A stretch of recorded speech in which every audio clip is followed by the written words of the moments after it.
Welcome to sports live presented by cool. আপনাদের সঙ্গে আছে আমি সৈয়দ আবিদ হুসাইন সামি। শ্রীলঙ্কার বিপক্ষে 3 ম্যাচের ওয়ানডে সিরিজের জন্য মেহেদী হাসান মিরাজকে ক্যাপ্টেন করে 16 সদস্যের দল ঘোষণা করেছে বিসিবি। দলে ফিরেছেন লিটন কুমার দাস, নাইম শেখ এবং শামীম হোসেন পাটোয়ারি। আগামী 2 জুলাই প্রথম, 5 জুলাই দ্বিতীয় এবং তৃতীয় ওয়ানডে অনুষ্ঠিত হবে। 8 জুলাই সবগুলো ম্যাচ শুরু হবে বাংলাদেশ সময় দুপুর 3টায়। বাংলাদেশ দল সবশেষ ওয়ানডে খেলেছে চ্যাম্পিয়ন্স ট্রফিতে। 4 মাস বিরতি দিয়ে আবারও শ্রীলঙ্কা সিরিজ দিয়ে ফিরছে টাইগারদের 50 ওভারি লড়াই। 1 বছরের জন্য দল নতুন অধিনায়কও পেয়েছে। লক্ষ্যটাও ঠিক, 2027 ওয়ানডে বিশ্বকাপ। শ্রীলঙ্কা সিরিজের ওয়ানডে দল ঘোষণা অনেক ক্ষেত্রেই তাই বাংলাদেশ ক্রিকেটের জন্য তাৎপর্যপূর্ণ। Bangladesh team ODI squad. Injury থেকে জাতীয় দলে ফিরেছেন তাসকিন আহমেদ ও মুস্তাফিজুর রহমান। দুজনই অবশ্য চ্যাম্পিয়ন্স ট্রফির দলে ছিলেন। সেই দলে না থাকা লিটন দাস ফিরেছেন। দীর্ঘদিন পর দলে ফিরেছেন ওপেনার নাইম শেখ, ফিনিশার শামীম হোসেনও। মূলত তৃতীয় ওপেনার হিসেবেই দলে নাইম। এই মুহূর্তে আমাদের তৃতীয় ওপেনার হিসেবে সবচেয়ে ভালো এবং কে অ্যাভেলেবেল আছে এবং সেই আলোকেই নাইম শেখ এসছেন টিমে। আমাদের দলে যে 5 জন পেস বোলার রেখেছি একদিনের দলটাতে, এটা একটা অন্যতম কারণ যে মুস্তাফিজও ইনজুরি থেকে ফেরত এসছেন, তার ফ্র্যাকচার হয়েছিল। তাসকিন আহমেদ এসছেন, নাহিদ রানারও ওয়ার্কলোড ম্যানেজমেন্ট আছে। তো সেই কারণেই যাতে আমাদের কম্বিনেশনটা বেছে নিতে কোনো অসুবিধা না হয়। ঢাকা প্রিমিয়ার লিগে অসাধারণ পারফরমেন্স করেছিলেন নুরুল হাসান সোহান। এ দলের হয়েও নিউজিল্যান্ড এ দলের সঙ্গে সেঞ্চুরি করেছিলেন। এমন পারফরমেন্সের পরও তাকে সুযোগ দেয়া হয়নি। সোহানের ব্যাপারটা তিনি আমাদের বিবেচনা আছেন, বাট একই টিমে মাল্টিপল উইকেট কিপার তো নিতে পারবো না। লাস্ট সিরিজে লিটন দাস ছিলেন না, তারা জানেন যে ওই সময় একটু খারাপ প্যাচের মধ্যে উনি ছিলেন। কাউকে ভালো ফর্মে পিচে অধিক সময় ব্যয় করার জন্য আমরা নির্বাচক মণ্ডলী মনে করি যে ওয়ানডে ক্রিকেট খুব আদর্শ একটা সময়। তিনি যদি সেই জায়গাটায় একটু দীর্ঘ সময় খেলতে পারেন, সেই পারফরমেন্সটা তিনি তার জন্য সুবিধা হবে ক্যারি আউট করার জন্য টি20তেও। সোহানের মতোই দলে নাই ডিপিএল এর টুর্নামেন্ট সেরা মোসাদ্দেক হোসেন সৈকত। আসরে মোসাদ্দেকের মতো যৌথভাবে সর্বোচ্চ উইকেট শিকারী ছিলেন রাকিবুল হাসান। সেই রাকিবুলকেও দলে সুযোগ দেয়া হয়নি। বাদ পড়েছেন নাসুম আহমেদ। তার জায়গায় নেওয়া হয়েছে তানভীর ইসলামকে। আফনান পিয়াল, যমুনা স্পোর্টস, ঢাকা। শ্রীলঙ্কা সিরিজের ওয়ানডে দলে জায়গা হয়নি ঢাকা প্রিমিয়ার লিগের man of the tournament Mosaddek Hossain সৈকতের। প্রধান নির্বাচক গাজী আশরাফ হোসেন লিপু স্পষ্ট জানিয়েছেন, মেহেদী হাসান মিরাজ যতদিন আছেন দলে মোসাদ্দেকের জায়গা হবে না। জায়গা হয়নি সর্বোচ্চ উইকেট শিকারী রাকিবুল হাসানেরও। নির্বাচকরা এই স্পিনারকে আরও প্রস্তুত করে দলে জায়গা দিতে চান। মোসাদ্দেক হোসেন সৈকতের অপেক্ষা যেন ফুরোচ্ছেই না। 2.5 বছর ধরে জাতীয় দলের জার্সি পরতে পারছেন না দেশের অন্যতম সেরা অলরাউন্ডার। সবশেষ ঢাকা প্রিমিয়ার লিগে প্রায় 500 রানার 30 উইকেট নিয়ে টুর্নামেন্ট সেরাও হয়েছেন। তবুও শ্রীলঙ্কা সিরিজের ওয়ানডে দলে জায়গা পাননি মোসাদ্দেক। যারা এই ধরনের পারফর্মার নিয়মিত পারফর্ম করেন, তারা যখন টানার সুযোগ না পান, এটা আসলে কতখানি তাদের জন্য কষ্টকর। আপনার সাংবাদিকতার আলোকে মনে করছেন যে মোসাদ্দেক হোসেন এই মুহূর্তে জাতীয় দলে খেলা উচিত। আমি ঠিক সেই জিনিসটা মনে করছি না, পরিষ্কারভাবে বলতে চাচ্ছি। কারণ যতক্ষণ মেহেদী হাসান মিরাজ আছে, মোসাদ্দেকের কোনো সুযোগ নেই। কোনো জিনিস খুব স্পষ্টভাবে হওয়া উচিত। জাস্ট আপনারা বুঝে অনেক সময় না বোঝার ভান করে কথা বলেন অনেক সময়। একই গল্প রাকিবুল হাসানের বেলায়ও। 30 উইকেট নিয়ে সবশেষ ডিপিএল এর joint highest wicket taker Rakibul. 2022 ডিপিএলেও হাইয়েস্ট উইকেট টেকার। টানা পারফর্ম করেও যুব বিশ্বকাপ জয়ী বাহাতি স্পিনার গত 6 বছর ধরেই আছেন এইচপিতে। এটাও তো ঠিক না যে 1 বছর হাইয়েস্ট উইকেট টেকার হয়েছে, সাথে সাথে ন্যাশনাল টিমে নিয়ে আসা। এটাও কিন্তু একটু আমার কাছে মনে হয় যে না, হাইয়েস্ট উইকেট টেকার হয়নি। এই বছরও হাইয়েস্ট, মানে 5 জনের মধ্যে এই বছর ছিল। আর লাস্টের 2-1 বছর ও ভালো করে 6-7-এর মধ্যে থাকে সব সময়, এটা ঠিক। রাকিবুল হচ্ছে 22-এও হাইয়েস্ট উইকেট টেকার ছিল। 4 সিজনে 2বার highest wicket taker maybe good. Do you think good for take a place in the national team? আমি যদি সিলেক্টর হতাম, যেহেতু তিনি কন্টিনিউয়াসলি 3 ফরম্যাটে ভালো করছেন এবং আমি 3 ফরম্যাটের খেলাই মাঠে থেকে দেখেছি, আমি জানি সিলেক্টররা প্রিমিয়ার লিগটা খুব বেশি দেখেননি, আমি দেখেছি। তো আমার কাছে মনে হয়েছে তিনি হয়তো কেন মনে হলো দেখেনি? টিভিতে তো খেলা দেখাইছে, দেখেনি কেন? মাঠে একটা হয়তো বিকেএসপির মানে কি পার্থক্য আছে? মাঠে দেখলে আপনি হয়তো অনেক জায়গাটা বুঝতে পারেন যে ও কোন ফিল্ড প্লেসিংটা করেছেন, আচ্ছা ঠিক আছে। কি প্ল্যানটা নিয়েছেন, কোন ব্যাটসম্যানের এগেইনস্টে কি প্ল্যানটা নিয়েছেন। অনেক সময় বাতাসের একটা ব্যাপার থাকে, মাঠে থাকলে এটা বোঝা যায়, আর যেটা হয়তো টিভিতে ওরকম বোঝা যায় না। তো আমার কাছে এই কারণে মনে হয়েছে যে ঠিক এক্স্যাক্টলি লিপু ভাই কিন্তু এটা মেনশন করছে যে আপনাদের কাছে একরকম মনে হতে পারে, আমাদের কাছে যেটা মনে হয়েছে আমরা এক্সপ্লেইন করেছি। আর আপনি ওই যে বললেন যে আপনি যদি সিলেক্টর হতেন, ডেফিনেটলি আপনি হলে হয়তো আপনি নিতেন, আমরা হয়েছি আমরা আরো টাইম নিয়ে নিতে চাচ্ছি। স্পিন স্পেশালিস্ট আরশাদ খানের সাথে কাজ করবেন বলেই জাতীয় দলের স্কোয়াডে নাই। সেখানেই প্রশ্ন ওঠে, রাকিবুলকে তৈরি করার চেষ্টা নিশ্চিতভাবেই সাধুবাদ পাবে, কিন্তু ক্রিকেটারকে সুযোগ দেওয়ার জন্য ফর্মে থাকাই তো সবচেয়ে আদর্শ সময়। আর মিরাজ থাকাকালীন যদি সুযোগ নাই পান মোসাদ্দেক, তাহলে ক্রিকেটটাই কোন উদ্দেশ্যে খেলবেন? এমডি মেহেদী হাসান মিরাজ, ক্যাপ্টেন। আফনান পিয়াল, যমুনা স্পোর্টস, ঢাকা। দ্বিতীয় টেস্টের অনুশীলনে আঙুলে চোট পেয়েছেন নাজমুল শান্ত। গণমাধ্যমে মুখোমুখি হয়ে এড়িয়ে গেলেন ক্যাপ্টেন্সি ইস্যু। কলম্বোতেও দ্বিতীয় টেস্টের আগে এদিন প্রথমবার সিংহলীজ স্পোর্টস ক্লাবে নিজেদের ঝালিয়ে নেন মুশফিক তাইজুলরা। সুস্থ হয়ে প্র্যাকটিসে যোগ দিয়েছেন প্রথম টেস্টে না খেলা মেহেদী হাসান মিরাজ।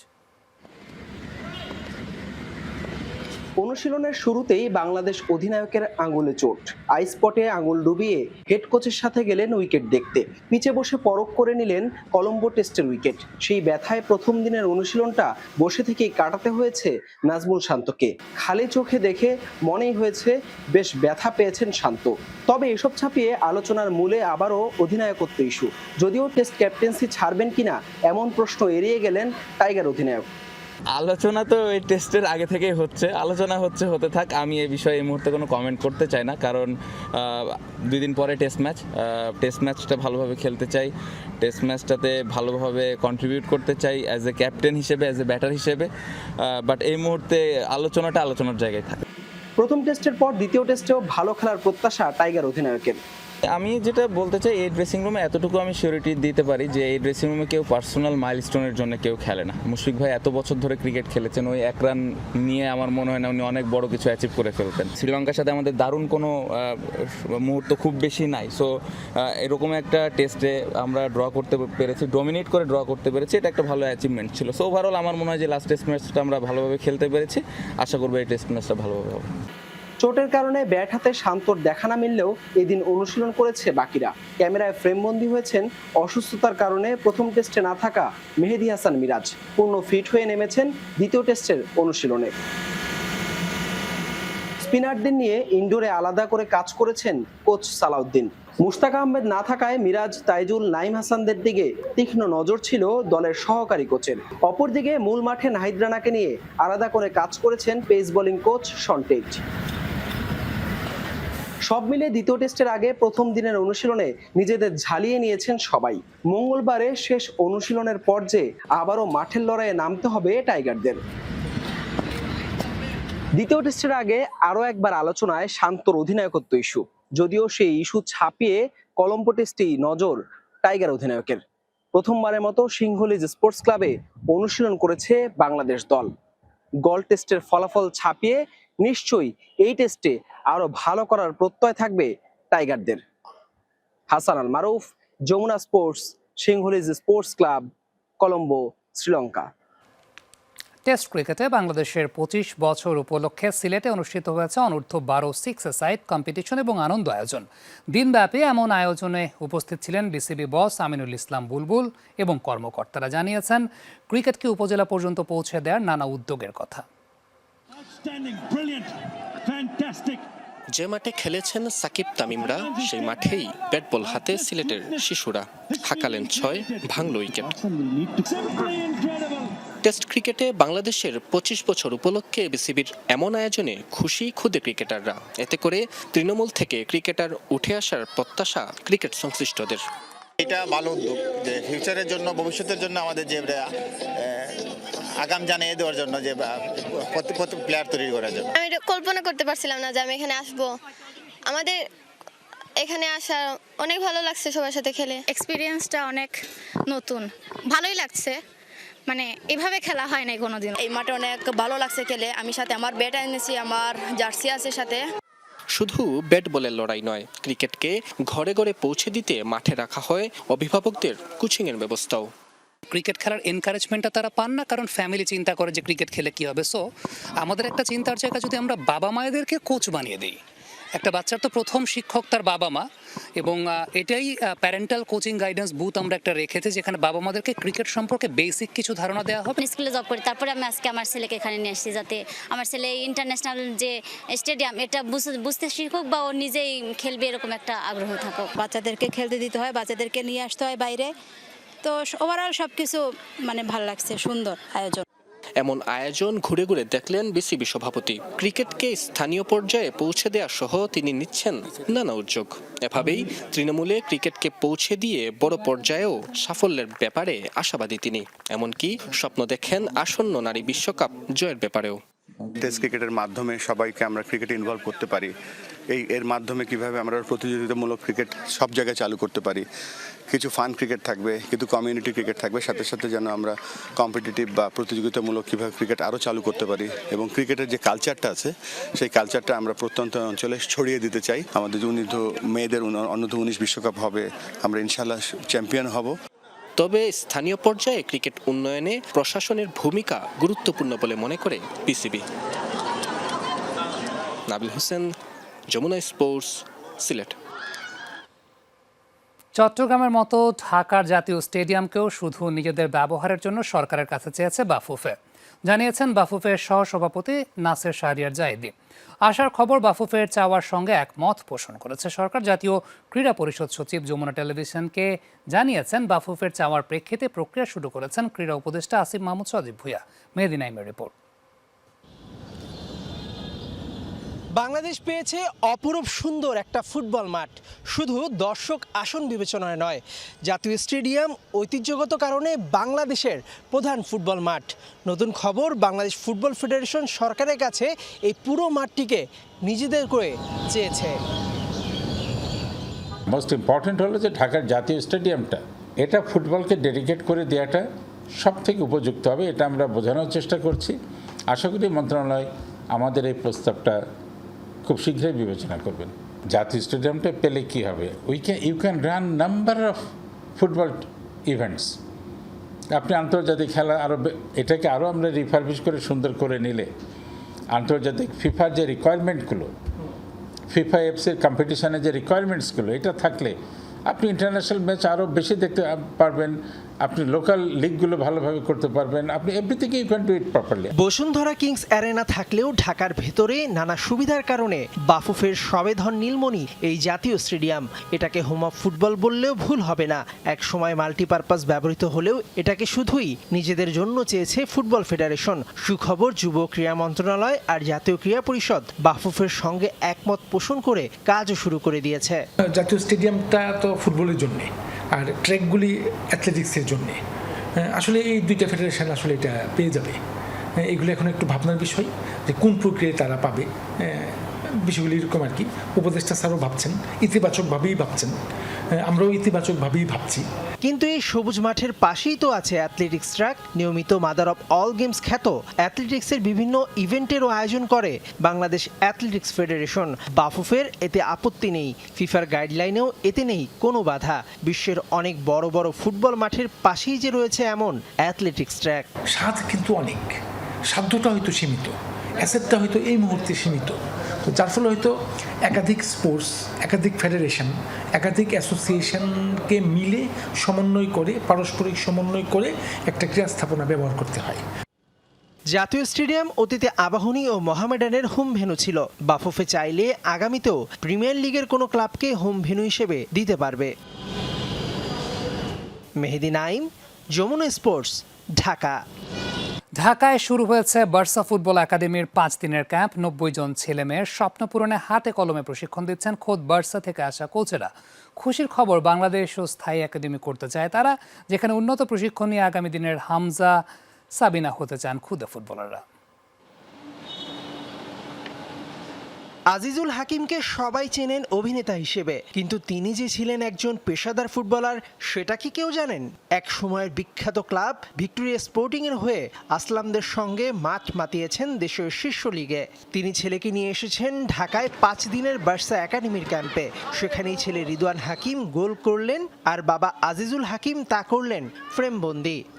আমি যেহেতু ফুটবল খেলেছি এক সময়, সে কথাগুলো তার সঙ্গে শেয়ার করেছি এবং সেটাও তার একটা ইন্সপিরেশন যে বাবা ফুটবল খেলেছে এক সময়, সো তার মধ্যেও সেই ইচ্ছেটা আছে। আমার আব্বুর যেরকম অভিনয়ের প্রতি একটা প্যাশন, ওইরকম প্যাশন আমার নেই। আমার প্যাশন আসলে ফুটবলের দিকে বেশি, তো তাই জন্য আমি ফুটবলের দিকে ইম্পর্টেন্সটা দিচ্ছি বেশি। আজিজুল হাকিমের মতো অনেক বাবা মার স্বপ্নকে প্রসারিত করছে যেন তেন ক্লাব নয়। মেসি, জাভি, ইনিয়েস্তা, রোনালদিনহো, ম্যারাডোনার ক্লাব বার্সেলোনা। সেখানকার 2 উয়েফা লাইসেন্সধারী কোচ রোদে পুড়ে বৃষ্টিতে ভিজে খেলোয়াড়দের তালিম দিচ্ছেন। অবাক করার মতো খবর, এখানে ছেলেদের সঙ্গে প্রশিক্ষণ নিচ্ছেন মেয়েরাও। ওরা খুব বেশি মাত্রায় ফুটবল খেলায় আগ্রহী, কারণ ওদের বাবা একজন অ্যামেচার ফুটবলার। আমাকে এখন প্রত্যেকটা ফিল্ডে ছুটে যেতে হয় ওদের উৎসাহ দেওয়ার জন্য। বাংলাদেশ পরপর 2 বারের সাব চ্যাম্পিয়ন কারেন্টলি, এবং তুমি কি বাংলাদেশের জার্সিতে একদিন সাব জিততে চাও কিনা? অবশ্যই জিততে চাবো, কিন্তু ফুটবল আমার জন্য সারা জীবন একটা প্যাশন থাকবে আর সাইড হাসল। Hamza Samit new craze. বাংলাদেশের মানুষও এখন টাকা দিয়ে ফুটবল শিখতে চায়। খুদে সব ফুটবলাররা হতে চান আগামী দিনের লাল সবুজ জার্সিধারী। বার্সেলোনার মোটো কখনো গিভ আপ করতে না, সবসময় হার্ড ওয়ার্ক করতে। বাংলাদেশে সাধারণত এমন কোনো একাডেমি নেই। এখান থেকে বাংলাদেশ থেকে বোঝা যায় যে বার্সেলোনা কেমনে খেলে। বার্সার ফুটবল একাডেমি আছে ভারতেও, বাংলাদেশেও শাখা খোলার প্রক্রিয়া চলমান। STS group is working on it, and we are in talks with the Barca so that we can bring a permanent academy so that children, just getting camps for 5 days, they learn throughout the year and get skilled in it. Barca values to share the Barca methodology. বাংলাদেশের ফুটবলাররা মেধাবী, আমি তাদের কিছু basic technique শিখিয়ে দিচ্ছি যেগুলো তারা কাজে লাগালে আরো ভালো খেলবে। বার্সা একাডেমির কাজই এটা, সারা বিশ্বের খেলোয়াড়দের মাঝে ফুটবলের প্রতি আগ্রহ বাড়িয়ে দেয়া। Not to bring footballers to Barcelona. International school ঢাকায় এবার 90 জন ছেলে মেয়ে রেজিস্ট্রেশনের মাধ্যমে প্রশিক্ষণের সুযোগ পেয়েছেন। তবে দেশের প্রত্যন্ত অঞ্চলে এমন একটা ক্যাম্প করতে পারলে নিঃসন্দেহে সেটা উদ্বুদ্ধ করত আরও বেশি। মেহেদি নাইম, যমুনা স্পোর্টস, ঢাকা। মোহাম্মদ আশরাফুলের স্মৃতি বিজড়িত অনন্য কীর্তির সাক্ষী কলম্বো সিংহলী স্পোর্টস ক্লাব। 2001 সালে এই মাঠে টেস্ট অভিষেকে 17 বছর 61 দিনে সবচেয়ে কম বয়সে সেঞ্চুরি রেকর্ড করেছিলেন বাংলাদেশের সাবেক এই তারকা। প্রায় 18 বছর পর আবারও এই ভেন্যুতে টেস্ট খেলতে নামছে বাংলাদেশ। কলম্বো থেকে হাসান আল মারুফের রিপোর্ট। সিংহলী যে স্পোর্টস ক্লাব মাঠ, যাকে বলা হয় শ্রীলঙ্কা ক্রিকেটের লর্ডস, এখান থেকেই পরিচালনা করা হয় লঙ্কা ক্রিকেট। আর এই মাঠেই অনন্য এক কীর্তি আছে মোহাম্মদ আশরাফুলের। 2001 সালে টেস্ট অভিষেকে মাত্র 17 বছর 61 দিন বয়সে সবচেয়ে কম বয়সে টেস্ট সেঞ্চুরির অনন্য এক কীর্তি গড়েছিলেন বাংলাদেশের সাবেক এই তারকা। 1899 সালে তৈরি করা হয় এই ভেন্যু। যদিও 1984 সালে নিউজিল্যান্ড শ্রীলঙ্কা টেস্ট দিয়ে আন্তর্জাতিক ক্রিকেটে এই ভেন্যুর যাত্রা শুরু। এরপর অনুষ্ঠিত হয়েছে 45টি টেস্ট। শ্রীলঙ্কা ক্রিকেটের প্রাণকেন্দ্র বলা হয় সিংহলীজ স্পোর্টস ক্লাবকে। স্টেডিয়ামের বাইরেই মাঠ সংলগ্ন রেস্টুরেন্ট আছে, বার, ক্রিকেট মিউজিয়াম, এমনকি জায়গা করে নিয়েছে বাচ্চাদের খেলার সরঞ্জাম। মাঠের একপাশে সুবিশাল ডিজিটাল স্কোরবোর্ড, যেটি নির্মাণ করা হয় 1970 সালে। পরবর্তীতে 2022 সালে এটিকে ডিজিটালাইজড করে দেওয়া হয় নতুন রূপ। মাঠের পাশে আছে ইনডোর, এছাড়া মূল মাঠের 2 পাশে আছে গ্রিন গ্যালারি, যা এই ভেন্যুর সৌন্দর্য বাড়িয়েছে কয়েক গুণ। 2001 সালে প্রথমবার এই মাঠে খেলতে নামে বাংলাদেশ। ম্যাচ হারলেও রেকর্ড করা 114 রানে মুরালির সাথে যৌথভাবে ম্যাচ সেরার পুরস্কার জিতেছিলেন মোহাম্মদ আশরাফুল। এই ভেন্যুতে বাংলাদেশের খেলা 2 টেস্টের আরেকটি ছিল 2007 সালে, যেখানে আরও একবার মুরালি ধরনের স্পিন জাদুতে ইনিংস ও 234 রানে নাস্তানাবুদ হয়েছিল টাইগাররা। প্রায় 18 বছর পর আবারও সিংহলিজ স্টেডিয়ামে খেলতে নামবে বাংলাদেশ। পূর্বের দুঃস্বপ্নময় হারের স্মৃতি ভুলে নিশ্চয়ই এবার ব্যাটে বলে ভিন্ন গল্পই লিখতে চাইবে নাজমুল শান্তর দল। হাসান আল মারুফ, যমুনা স্পোর্টস, কলম্বো, শ্রীলঙ্কা। এই ছিল আজকের স্পোর্টস লাইভ। এতক্ষণ আমাদের সঙ্গে থাকার জন্য সবাইকে ধন্যবাদ।